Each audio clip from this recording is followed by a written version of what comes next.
L'évangile de la grâce facile promet une paix instantanée, une joie sans entrave et une rédemption sans le coup dévorant du renoncement à soi. Mais il nous laisse spirituellement anémiques, aveugles à la corruption intrinsèque de notre âme et plus dépendants du sentiment éphémère que de la vérité immuable. C'est un évangile qui, sous le couvert de la bienveillance divine, forge des idoles de confort personnel et des adeptes du chemin le plus doux plutôt que des disciples de la croix. Charles. Spurgeon, dans sa profondeur incisive et sa fidélité intransigeante à l'Écriture, nous ramène à cette vérité inéluctable, souvent silenciée dans nos assemblées modernes. La véritable foi, celle qui sauve, est inséparable d'une vie de sanctification progressive, radicale et exigeante. C'est une transformation qui coûte tout, une métamorphose spirituelle sans laquelle aucune âme, aucune, ne verra le Seigneur. Ce n'est pas un message pour ceux qui cherchent l'apaisement d'un oreiller doux pour leur conscience. C'est un appel aux âmes fatiguées de la superficialité, à ceux qui, au fond de leur cœur, sentent l'écho d'une promesse non tenue, d'une foi qui ne transforme pas, d'une espérance creuse. Vous avez peut-être fréquenté des églises où l'on vous a dit que la foi était un simple acte de croyance, une adhésion intellectuelle à des faits historiques, une émotion passagère ou une prière récitée.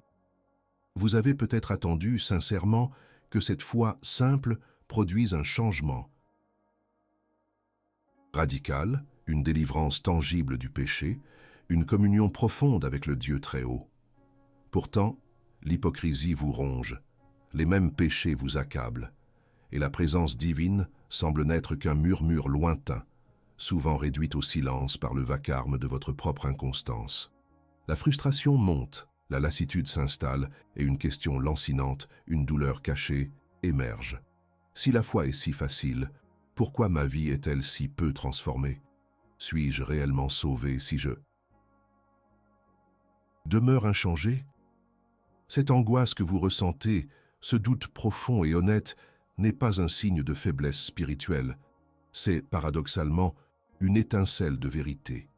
C'est l'Esprit Saint qui vous murmure que l'évangile du confort, l'évangile de la grâce bon marché, est une trahison de l'évangile éternel. Le véritable ennemi ici n'est pas votre manque de persévérance individuelle, mais une doctrine édulcorée, une vision amoindrie de la souveraineté et de la sainteté de Dieu, propagée par une religiosité qui craint la confrontation et la radicalité de la croix. Nous vivons à une époque où l'on préfère la psychologie à la théologie, le bien-être personnel à la gloire de Dieu et la promesse de bénédiction immédiate à l'appel exigeant à la sanctification. On nous a vendu une foi qui est un ajout à notre vie, un plus, plutôt qu'une révolution totale, un tout. Charles Spurgeon ne craignait pas de proclamer l'intégralité de la vérité biblique, même lorsqu'elle était dure à entendre. Il savait que la seule assurance véritable réside non pas dans la facilité de la profession, mais dans la réalité de la possession de Christ et de sa nature sanctifiante. Il ne s'agit pas de gagner votre salut par vos œuvres, une hérésie que l'apôtre Paul aurait fustigée. Non, il s'agit de comprendre que la foi qui justifie est une foi vivante, une foi qui, par son essence divine, produit nécessairement des œuvres de justice. La foi sans la sanctification n'est pas seulement une foi incomplète. C'est une contradiction, une impossibilité théologique, une imposture spirituelle. Elle est la signature d'un évangile qui promet la délivrance de la condamnation sans la délivrance de la corruption du péché. Elle offre une carte d'accès au paradis sans exiger un changement de cœur pour en désirer les réalités célestes. Mais qu'est-ce que cela signifie réellement pour votre éternité? Qu'est-ce que cela révèle sur la nature de votre propre foi? Pourquoi tant de ceux qui se disent chrétiens refusent-ils d'affronter l'implication la plus radicale de leur propre profession de foi, la nécessité absolue d'une vie transformée? Comment osez-vous prétendre croire en un Dieu saint si la sainteté de sa nature ne se reflète pas même imparfaitement dans l'action de votre âme? Écrivez transformation ou illusion dans les commentaires ci-dessous. Ne restez pas silencieux face à cette question qui viole l'âme. Votre silence sera une déclaration. Si L'introduction a planté une graine de doute salutaire. C'est pour nous permettre d'arracher l'ivraie de la fausse assurance et de semer la graine de la vérité inaltérable. La question qui nous hantait, si la foi ne change pas ma vie, est-elle réelle? N'est pas un signe d'incrédulité, mais le prélude à un diagnostic théologique nécessaire. La foi qui ne produit pas la sanctification est en substance une foi mal diagnostiquée. Le problème n'est pas l'absence d'une transformation parfaite, car la perfection n'est pas de ce monde, mais l'absence d'une transformation réelle et progressive. L'ennemi commun ici est le concept pernicieux d'une justification sans sanctification. On nous a enseigné que le salut est un cadeau gratuit, ce qui est vrai, mais on a omis de mentionner que ce cadeau vient avec une condition radicale, un changement de cœur qui désire ardemment la sainteté. Spurgeon, avec la clarté d'un chirurgien spirituel, affirmait que la foi vivante est inséparable de la vie sainte. Dans ses sermons, il dénonçait avec ferveur ce qu'il appelait la grâce bon marché, une religion qui promet l'indulgence sans exiger la repentance. Pour lui, la foi est bien plus qu'une simple adhésion intellectuelle à des doctrines. Ce n'est pas un simple accord avec les faits de l'Évangile. Satan lui-même croit en Dieu et tremble. Mais sa croyance n'est pas une foi qui sauve. La foi véritable est une force vivifiante, une semence divine plantée dans le cœur qui, inévitablement, germe et porte du fruit. Jacques, dans son épître, le déclare sans ambiguïté. La foi sans les œuvres est morte en elle-même. Jacques 2, 17. Ce n'est pas que les œuvres gagnent le salut, mais qu'elles sont la preuve irréfutable que le salut a eu lieu. Elles sont la démonstration visible d'une transformation invisible opérée par l'Esprit de Dieu. L'Évangile du confort a inversé cette vérité biblique. Il a proposé une foi qui justifie sans une foi qui sanctifie, créant ainsi une génération de chrétiens qui se sentent en sécurité dans leurs péchés, convaincus d'être justifiés tout en menant des vies qui ne reflètent en rien la nature de Christ. C'est une foi théorique, stérile, dépourvue de la vitalité divine. C'est le paradoxe, se croire riche spirituellement alors qu'on est en réalité misérable, pauvre, aveugle et nu, comme l'Église de Laodicée. Spurgeon comprenait que la véritable assurance ne vient pas d'une déclaration isolée de foi, mais d'une vie qui témoigne de la puissance transformatrice de l'Évangile. La sanctification n'est pas un complément optionnel à la foi. Elle est son expression naturelle, son témoignage indispensable. Au cœur de cette vérité se trouve la compréhension du trésor impérissable de l'Esprit Saint. La théologie moderne, axée sur la prospérité matérielle et le bien-être émotionnel, a souvent réduit l'Esprit Saint à un dispensateur de bénédictions visibles, richesse, santé, succès. Mais Spurgeon et les réformateurs classiques nous rappellent que le plus grand trésor, la véritable prospérité divine, n'est pas dans les bénédictions que Dieu accorde, mais dans la communion avec Dieu lui-même, et cette communion est intrinsèquement liée à la sainteté. L'Esprit Saint ne vient pas d'abord pour nous rendre riches ou sans souci. Il vient pour nous transformer à l'image de Christ, pour nous rendre saints, pour nous donner la puissance de marcher dans l'obéissance. Le trésor est le changement intérieur, la mort progressive au péché et la croissance dans la justice. Pourquoi est-ce si difficile à accepter? Parce que la sainteté exige une renonciation radicale à soi. Elle exige que nous crucifions nos désirs égoïstes, nos passions charnelles, notre orgueil intellectuel. Elle exige que nous nous soumettions entièrement à la souveraineté de Dieu, même lorsque son chemin est ardu et contre-culturel. C'est une démarche qui va à l'encontre de toute la philosophie du monde, qui promeut l'autoréalisation et la liberté individuelle absolue. L'Évangile du confort promet les bénéfices de Christ sans le joug de Christ.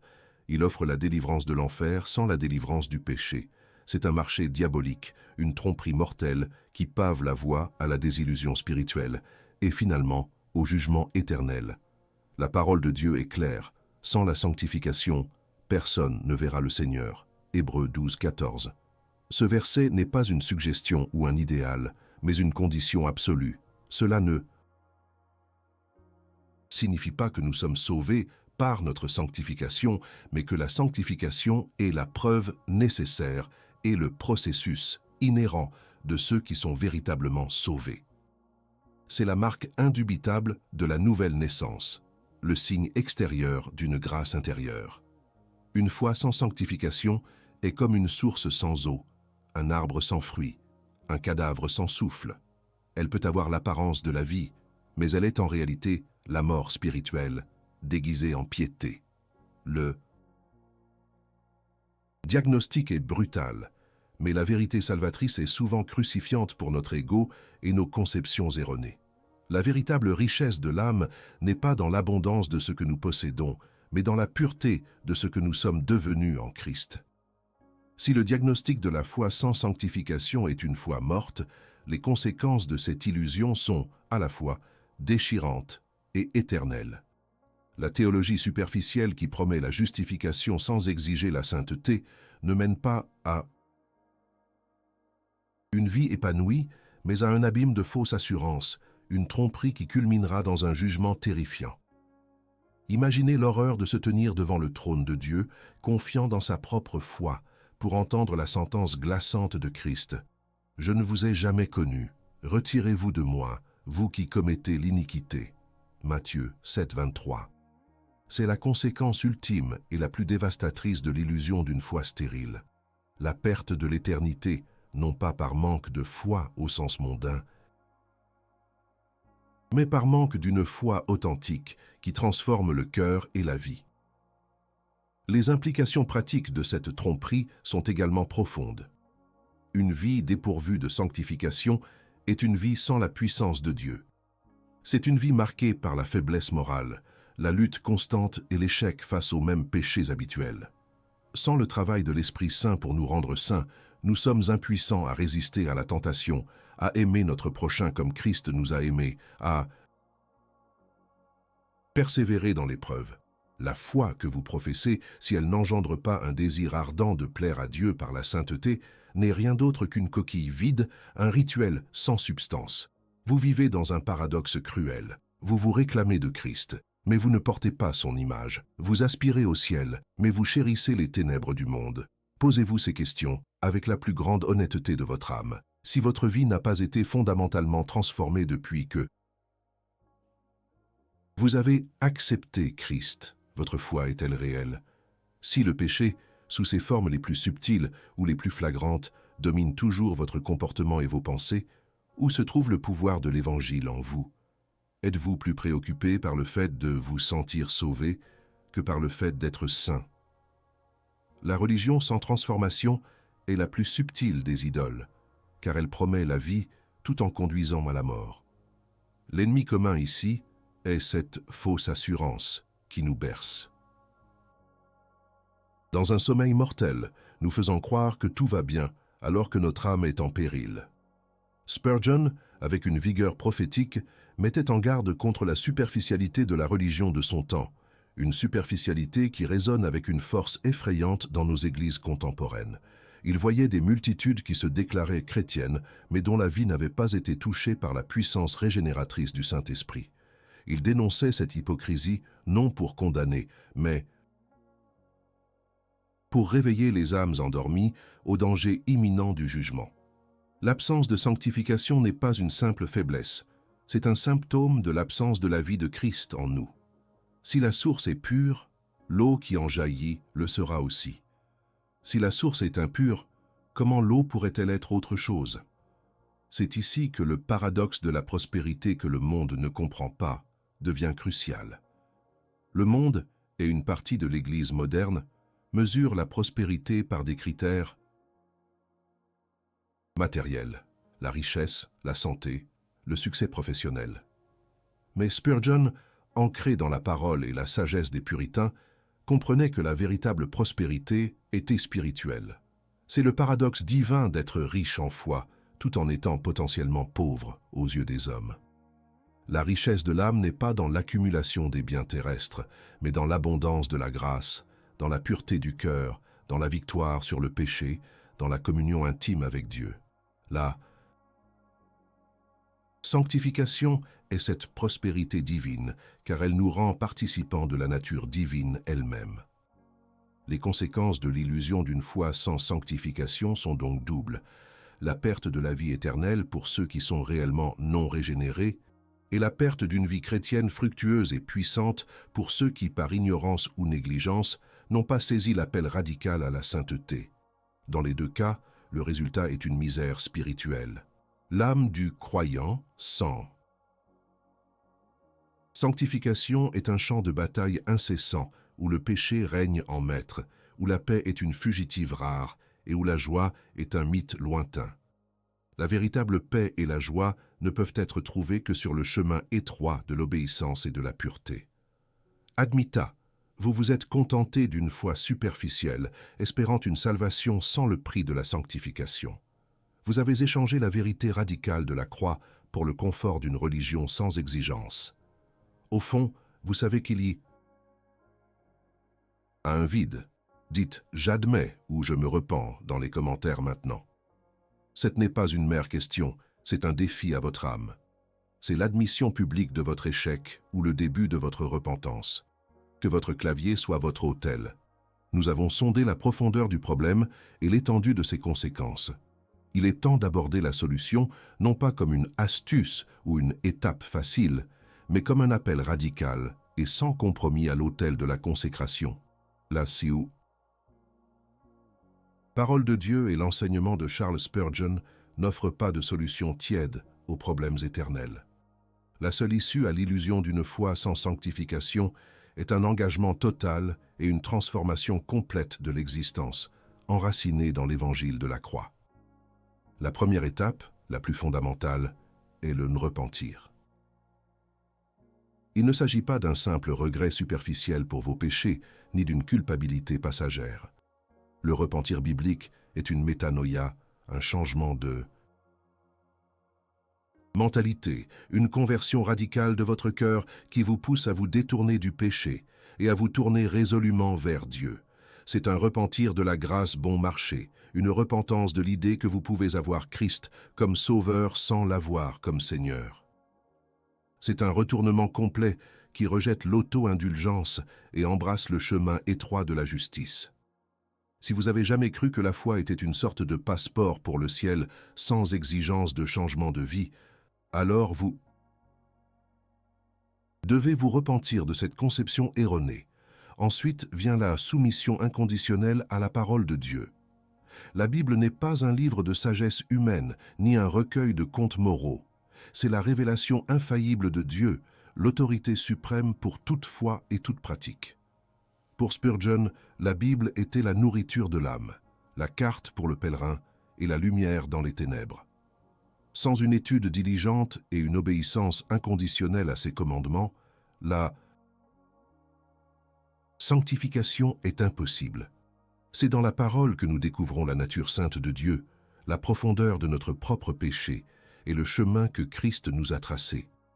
La soumission à la parole, c'est laisser les Écritures juger nos pensées, nos motivations, nos actions, et nous modeler selon la volonté divine. L'ennemi commun ici, c'est l'orgueil intellectuel, qui nous fait croire que nous pouvons naviguer dans la vie spirituelle selon notre propre sagesse. Puis, il y a la renonciation. Radicale. Jésus a dit, « Si quelqu'un veut venir après moi, qu'il renonce à lui-même, qu'il se charge de sa croix et qu'il me suive. » Matthieu 16, 24. Renoncer à soi-même, c'est abandonner la souveraineté de l'ego. C'est crucifier nos désirs égoïstes, nos ambitions mondaines et tout ce qui s'oppose à la volonté de Dieu. C'est mourir au péché, mourir au monde, mourir à nos propres conceptions de ce que devrait être une bonne vie. Cette renonciation n'est pas un acte unique, mais un processus quotidien, une mort progressive à notre vieille nature pour laisser Christ vivre pleinement en nous. C'est un appel à la guerre spirituelle, non au confort passif. Enfin, la bas-croix est non seulement la source de notre justification, mais aussi le pouvoir de notre sanctification. La croix n'est pas juste l'endroit où nos péchés ont été pardonnés, c'est aussi l'endroit où notre vieille nature a été crucifiée avec Christ. Galates 2, 20. c'est par la puissance de la croix que nous sommes non seulement libérés de la condamnation du péché, mais aussi de sa puissance dominatrice. La sanctification est la vie de résurrection de Christ manifestée en nous. C'est la croix qui nous pousse à haïr le péché et à désirer ardemment la sainteté, car c'est là que nous voyons le coût inestimable de notre rédemption et la profondeur de l'amour de Dieu. Cette solution, nous le répétons, ne vise pas le confort immédiat, elle vise la sanctification. Une ressemblance croissante avec Christ qui est la seule voie vers la véritable paix et l'assurance éternelle. Elle est difficile, elle est exigeante, elle est contre-culturelle, mais elle est la seule voie de vie. C'est précisément cette vérité radicale que Charles Spurgeon a si magnifiquement découverte et proclamée, la révélation du véritable trésor, comment Spurgeon découvrit la richesse de l'âme.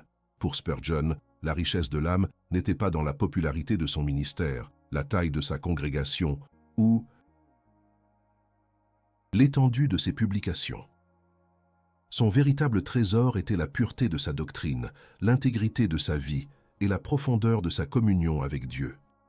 Il a compris que la plus grande possession qu'un homme puisse avoir n'est pas l'or ou l'argent, ni même les bénédictions spirituelles en tant que telles, mais le Christ lui-même et la transformation de l'âme à son image. Ce trésor est impérissable, inaccessible aux voleurs et à la rouille, car il est gravé dans l'éternité. C'est une richesse qui transcende toute pauvreté terrestre et qui nourrit l'âme au-delà de toute compréhension humaine. C'est une vérité qui détruit l'illusion de la foi sans fruit et appelle l'âme à une réalité divine qui est et sera à jamais suffisante. Nous avons parcouru un chemin ardu, sondant les profondeurs de la foi moderne et la vérité éternelle de la parole de Dieu, telle qu'incarnée et proclamée par Charles Spurgeon. Nous avons confronté l'évangile du confort, qui promet une rédemption facile, mais engendre des âmes anémiques, et avons mis en lumière la douleur cachée de ceux qui se sentent frustrés par une foi qui ne transforme pas. Le diagnostic est clair. Une foi sans sanctification n'est pas une foi authentique. C'est une illusion dangereuse, une chimère spirituelle qui conduit non pas au salut, mais à la désillusion et au jugement. La référence base des enseignements de Spurgeon, solidement ancrée dans la théologie réformée et classique, a servi de phare pour nous guider à travers les brumes de la doctrine édulcorée. L'ennemi commun que nous avons identifié est la superficialité religieuse sous toutes ses formes, qu'il s'agisse de l'évangile du confort, de la grâce bon marché, de l'orgueil spirituel ou de la fausse assurance. Chacun de ces pièges détourne le regard de la vérité radicale de la croix et de l'exigence de la sanctification. La douleur occulte abordée, cette angoisse profonde quant à l'authenticité de sa propre foi face à l'absence de changement, a été validée, non comme une faiblesse, mais comme un appel divin au discernement et à la profondeur. Nous avons vu que la véritable foi, celle qui justifie, est une foi vivante, qui, par sa nature même, produit le fruit de la sainteté. Il ne s'agit pas d'un processus optionnel, mais d'une conséquence inévitable. La sanctification n'est pas une œuvre par laquelle nous gagnons notre salut, mais la preuve irréfutable que le salut a eu lieu et que l'Esprit de Dieu œuvre en nous pour nous conformer à l'image de Christ. C'est le trésor impérissable de l'Esprit Saint. La communion avec Dieu, l'abondance de sa grâce manifestée dans la transformation de notre âme, une richesse spirituelle qui surpasse de loin toute prospérité terrestre. Les conséquences de l'illusion d'une foi sans sanctification sont terrifiantes. Une fausse assurance qui mène au jugement éternel pour les non-régénérés et une vie terrestre dépourvue de puissance et de véritable paix pour ceux qui ne saisissent pas la profondeur de l'appel à la sainteté. Le paradoxe de la prospérité que le monde ne comprend pas nous a rappelé que la richesse authentique réside dans la pureté de l'âme, dans la victoire sur le péché et dans la ressemblance à Christ, même si cela signifie être pauvre aux yeux des hommes. La solution radicale, cet appel à l'autel, est un chemin de repentance sincère, de soumission inconditionnelle à la parole de Dieu, de renonciation radicale à soi-même et d'embrassement total de la croix. C'est sur ce chemin, et uniquement sur celui-ci, que nous découvrons le véritable trésor que Spurgeon a si ardemment recherché et proclamé. La richesse de l'âme transformée par la grâce et la puissance de Dieu. Ce chemin n'est pas facile, il est étroit et exigeant, mais il mène à la vie éternelle et à une communion profonde et ininterrompue avec le Père, le Fils et le Saint-Esprit. La question finale qui se pose à chacun d'entre vous est d'une gravité éternelle. Où en est votre âme face à la vérité de la sanctification? Votre foi est-elle une foi vivante, manifestant les fruits de la sainteté, ou n'est-elle qu'une profession vide, un semblant de piété qui ne supporte pas l'épreuve? Ne vous trompez pas. Dieu n'est pas un Dieu qui peut être berné par de simples mots ou des émotions éphémères. Il sonde les cœurs et les reins.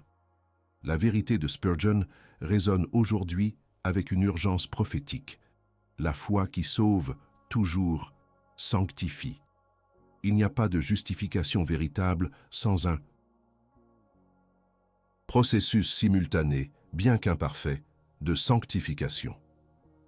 C'est la doctrine immuable, le roc sur lequel repose la véritable assurance. Réfléchissez profondément à cela. Le salut de votre âme en dépend. Ayant démystifié la dangereuse illusion d'une foi sans sanctification, il nous incombe maintenant de considérer l'impact durable de cette vérité radicale sur votre vie quotidienne et votre espérance éternelle. Ce n'est pas un concept théologique abstrait, confiné au débat d'érudits. C'est le souffle même de la vie spirituelle, le baromètre de votre relation avec le Dieu très haut. La compréhension que la foi qui sauve doit transformer, que la justification est inséparable de la sanctification, n'est pas une simple réprimande, mais une libération profonde. C'est la clé pour déverrouiller la puissance de Dieu dans votre vie, la voie pour expérimenter une paix et une joie que le monde ne peut ni donner ni comprendre. Imaginez une église, non pas une utopie, mais une assemblée de croyants qui prennent au sérieux l'appel à la sainteté. Une communauté où l'hypocrisie est confrontée avec amour et vérité, où la superficialité est rejetée au profit de la profondeur doctrinale et où chaque membre est engagé dans la noble quête de ressembler davantage à Christ. Ce n'est pas une église axée sur le divertissement ou le confort personnel, mais sur l'adoration du Dieu saint et la propagation de son règne par des vies transformées. Une telle église serait une lumière brillante dans un monde de ténèbres, une force inarrêtable pour le bien, un témoignage vivant de la puissance de l'Évangile. C'est la vision que Charles Spurgeon portait dans son cœur et pour laquelle il a consacré sa vie. Votre chemin de sanctification sera difficile. Il y aura des chutes, des doutes, des moments de faiblesse. Le péché ne disparaîtra pas entièrement de cette vie, car la perfection est réservée au ciel. Mais la direction de votre vie changera, le désir de votre cœur sera transformé et le péché ne régnera plus en maître sur vous. L'Esprit Saint, ce trésor impérissable, vous donnera la puissance de haïr ce que Dieu est et d'aimer ce que Dieu aime. Il vous mènera pas à pas vers la ressemblance de Christ, vous équipant pour chaque bataille, vous réconfortant dans chaque épreuve et vous rappelant constamment l'infinie souveraineté de Dieu sur toute chose, même sur votre processus de sanctification. Cette vérité, aussi exigeante soit-elle, est la seule source d'une véritable espérance résiliente. Car si notre assurance dépendait de la perfection de nos œuvres, personne ne serait sauvé. Mais elle dépend de la perfection de Christ. Et la foi qui s'accroche à lui est une foi qui produit la sainteté par la puissance de son Esprit Saint. Le coût est élevé, exigeant la renonciation à soi. Mais la récompense est éternelle et glorieuse. La communion avec le Dieu vivant, la transformation à l'image de son Fils et l'assurance inébranlable du salut. Le chemin vers la vraie vie est étroit, mais il mène à Christ. Ne vous contentez pas d'une religion facile, d'une foi sans coup, d'un évangile sans la croix. Cherchez la vérité dans sa radicalité et embrassez-la de toute votre âme. C'est là que réside la liberté, la paix et la joie que votre âme recherche désespérément. Que le Seigneur vous accorde la grâce de ne pas ignorer son appel à la sainteté. Arrêtez un instant. Si cette vidéo a remué votre âme, agissez maintenant. Ne laissez pas cette confrontation à la vérité se dissiper comme une brume matinale. La vérité exige une réponse, et l'inertie est en soi une forme de rejet. Il est temps de passer de l'écoute à l'action concrète. Montrez votre gratitude. Laissez un super thanks, ce geste visible de soutien qui nourrit la mission de cette chaîne. Ou devenez membre de notre communauté pour vous engager plus profondément avec une plateforme dédiée à la proclamation inébranlable de la saine doctrine. Votre soutien n'est pas une simple transaction. C'est un acte d'adoration, une contribution essentielle qui permet à cette sentinelle de continuer à proclamer la vérité intransigeante de l'Évangile, confrontant la superficialité et nourrissant les âmes affamées. Et si vous voulez aller plus loin, si votre désir de profondeur théologique a été ravivé par cet enseignement, procurez-vous notre e-book exclusif « Quand le ciel répond », chemin de guérison, de pardon et de renaissance. Ce n'est pas qu'une lecture, c'est une carte pour l'âme, un guide pour le pèlerin fatigué, et un geste de foi et de soutien direct envers la propagation de la saine doctrine qui transforme réellement les vies et honore Dieu. Mais surtout, ne partez pas en silence. Votre âme a été exposée à une vérité grave. Il est impératif que vous réagissiez. Écrivez dans les commentaires quel enseignement de cette vidéo vous a le plus percuté. N'ayez pas peur d'affronter la vérité que votre âme vient de recevoir. Qu'il s'agisse du péché, de la fausse assurance, du rôle central de la croix, de la nécessité de la sanctification ou de la sagesse de Spurgeon, exprimez votre réaction. L'important est de participer, s'omettre, c'est perdre l'occasion unique de faire partie de ce réveil spirituel que le Seigneur désire susciter. Votre commentaire est votre témoignage. Votre silence est une déclaration. Que le Seigneur vous accorde la grâce de ne pas ignorer son appel éternel à la sainteté.